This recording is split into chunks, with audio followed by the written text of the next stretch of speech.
ഇന്ന് വീട്ടില് കുറച്ച് ചക്കക്കുരു ഇരിക്കണ്ടായിരുന്നു. അപ്പൊ അത് കറി വെക്കാൻ വെച്ചിട്ടാ. കാലത്ത് തന്നെ അത് നന്നാക്കി വേഗം കുക്കറിലിട്ടു. ഒറ്റ വിസിലടിച്ചുള്ളൂ. നല്ല ചക്കൂരായത് കാരണം കൊണ്ട് തന്നെ നന്നായി വെന്ത് കിട്ടി. പിന്നെ ചീഞ്ചിട്ടിയില് വെളിച്ചെണ്ണ ഒഴിച്ച് കുറച്ച് ഇഞ്ചി ചെറുതാക്കി നുറുക്കിയിട്ടു.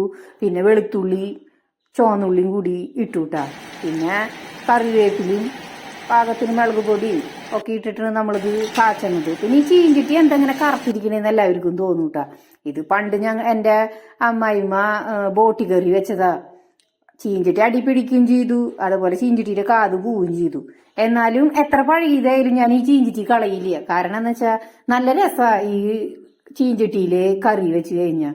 വെള്ളത്തിന്റെ അംശം പെട്ടെന്ന് നമ്മൾ കാച്ചുമ്പോ ഒക്കെ അത് പെട്ടെന്ന് വലിച്ചെടുക്കും. നല്ല മയക്കം എത്തിയ ചീഞ്ചട്ടി എന്നൊക്കെ പറയില്ലേ, അതെന്ന് വെച്ചാൽ. പിന്നെ ഒരു പിടി തേങ്ങിയിട്ടുണ്ടായിരുന്നു കേട്ടോ ഞാന് ഈ കറി കാച്ചണ സമയത്ത്. അത് ഞങ്ങൾക്ക് എല്ലാവർക്കും ഭയങ്കര ഇഷ്ടമാണ്. പരിപ്പും മാങ്ങയും ചക്കക്കുരും വെക്കാന്ന് വിചാരിച്ചേ. പക്ഷെ മാങ്ങക്കറി വെക്കണത് ഇവിടെ വീട്ടിലെല്ലാവർക്കും താല്പര്യം. അപ്പൊ ഞാന് അത് മാങ്ങക്കറി വെക്കാനാണ് കേട്ടാ നിക്കണത്.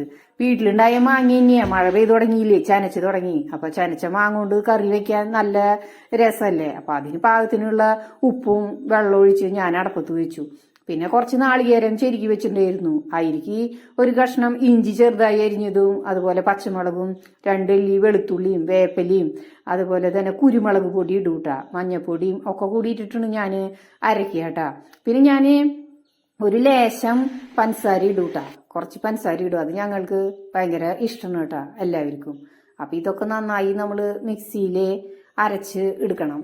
അത് അരച്ച് വരുമ്പോഴേക്കും മാങ്ങ വെന്തു. അപ്പൊ അതില് ഈ അരപ്പ് ചേർത്തു. പിന്നെ എന്താ വെച്ചാൽ കയ്യില് നല്ലോണം ഇട്ടിട്ട് നമ്മളിത് ഇങ്ങനെ ഇളക്കിക്കൊണ്ടിരിക്കണം. കയ്യില് പുറത്തേക്ക് എടുക്കാണ്ട്. തിളച്ച് പുറത്തേക്ക് പോയി കഴിഞ്ഞാൽ കൂട്ടാന്റെ ആ ഒരു ടേസ്റ്റ് പോവും.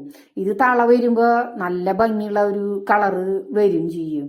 അത് കഴിഞ്ഞ പിന്നെ നമ്മൾ ചീഞ്ചിട്ടി അടപ്പത്ത് വെക്കുക, കുറച്ച് കടുക് ഇടുക, പിന്നെ 2 മണി ഉലുവ ഇടുക. പിന്നെ ഞാൻ കുറച്ച് മുളക് പൊടി ഇടൂട്ടാ, ഒരു ലേശം. കൂട്ടാൻ കാണുമ്പോൾ ഒരു ഭംഗിയല്ലേ, അതിന് വേണ്ടിയിട്ട്. പിന്നെ കുറച്ച് കറിവേപ്പിലയും കൂടി ഇട്ടിട്ട് നമ്മളത് കാച്ചണം. ഇത് കാച്ചി കഴിഞ്ഞാൽ അപ്പം തന്നെ നമ്മൾ കറി ഒരിക്കലും ഇളക്കാൻ പാടില്ല കേട്ടാ. കാരണം ഇത് ഒഴിക്കുമ്പോൾ നല്ല ഒരു ഭംഗി വരും കൂട്ടാൻ. ഇളക്കി കഴിഞ്ഞ് കഴിഞ്ഞാൽ ആ ഭംഗി പോവും. അത് കാരണം കൊണ്ട് കുറച്ച് കഴിഞ്ഞ് ഇളക്കിയാൽ മതി. അപ്പൊ ഇന്നത്തെ കറി മാങ്ങക്കറിയും ചക്കക്കുരു ഉപ്പേരിയും ഇട്ടാ. അപ്പൊ നിങ്ങൾക്ക് എല്ലാവർക്കും ഇഷ്ടമായാ?